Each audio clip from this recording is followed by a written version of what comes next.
വിപണി വിലയിരുത്തലുമായി ജിയോജിത് ഫിനാൻഷ്യൽ സർവീസസിലെ സീനിയർ ഇൻവെസ്റ്റ്മെന്റ് സ്ട്രാറ്റജിസ്റ്റും ജനറൽ മാനേജറുമായ കെ ദിലീപ് ചേരുകയാണ്. ശ്രീ ദിലീപ്, സ്വാഗതം. ഗുഡ് മോർണിംഗ് കേരളത്തിലേക്ക്.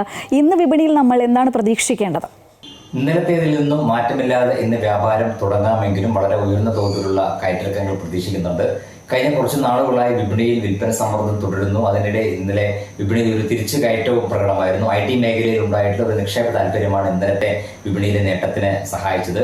എന്നാൽ ബാങ്കിംഗ് മേഖലയിലും പ്രത്യേകിച്ചും HDFC ബാങ്കിലും ഒരു നിക്ഷേപ താല്പര്യം കണ്ടിരുന്നു. തരക്കേടില്ലാത്ത ഒരു പ്രവർത്തന ഫലം HDFC ബാങ്കിന്റെ മൂന്നാം പാദ പ്രവർത്തന ഫലം വിപണിയെ അനുകൂലമായി സ്വാധീനിച്ചു എന്ന് വേണമെങ്കിൽ പറയാം.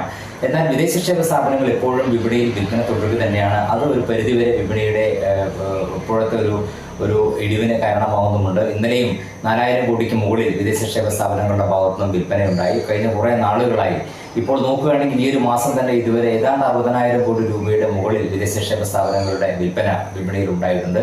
ഈ ഒരു വിൽപ്പന തുടരുന്നതാണ് വിപണിയുടെ മുന്നോട്ടുള്ള നീക്കത്തിൽ ഏറ്റവും പ്രതികൂലമായി ബാധിക്കുന്നത്. രണ്ടാം തര ചെറുകിട ഓഹരികളുടെ മേഖലയിലും വലിയ തോതിലുള്ള വിൽപ്പന നടക്കുന്നുണ്ട്. ഈ വിൽപ്പന മുന്നോട്ട് പോകുന്നത് ഒരു പരിധിവരെ വിപണിയിൽ ഇനിയുള്ള ഒരു ഹ്രസ്വകാലത്തേക്ക് ഒരു അസന്തുലിതാവസ്ഥ ഉണ്ടാക്കിയേക്കാമെങ്കിലും വരും ദിവസങ്ങളിൽ ചെറുകിട നിക്ഷേപകരെ സംബന്ധിച്ചിടത്തോളം വിപണിയിൽ ഇപ്പോഴത്തെ ഒരു വീഴ്ച നിക്ഷേപത്തിന് അനുകൂലമായ ഒരു സാഹചര്യം തന്നെയാണ്.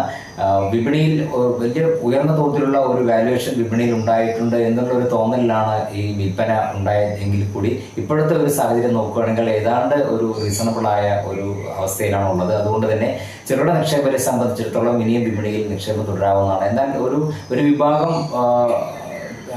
അനലിസ്റ്റുകൾ വിലയിരുത്തുന്നത് ഇനിയും വിപണിയിൽ കുറച്ചുകൂടെ ഹ്രസ്വകാലത്തേക്ക് വിപണി തുറന്നേക്കാം എന്ന് തന്നെയാണ്. ഏതാണ്ട് 10% ഇനിയും വിൽപ്പന തുറന്നേക്കാം എന്നുള്ള വിലയിരുത്തൽ വിപണിയിൽ ഉണ്ടായിട്ട് എന്തായാലും ഇപ്പോഴത്തെ സാഹചര്യം വളരെ അട്രാക്റ്റീവ് ആയിട്ടുള്ള ഒരു നിലവാരം തന്നെയാണ്. ചെറുകിട നിക്ഷേപകർക്ക് ഇപ്പോൾ നിക്ഷേപിച്ച് തുടങ്ങാവുന്നതാണ്. ഇന്ന് എന്തായാലും ഇന്നലത്തേനേക്കാൾ മാറ്റമില്ലാതെയായിരിക്കും വ്യാപാരം തുടങ്ങുക. മുൻനിര സൂചികയായി നിഫ്റ്റിയുടെ 23,000 എന്ന നിലവാരം തന്നെയാണ് അടിസ്ഥാന നിലവാരമായി പ്രവർത്തിക്കുക.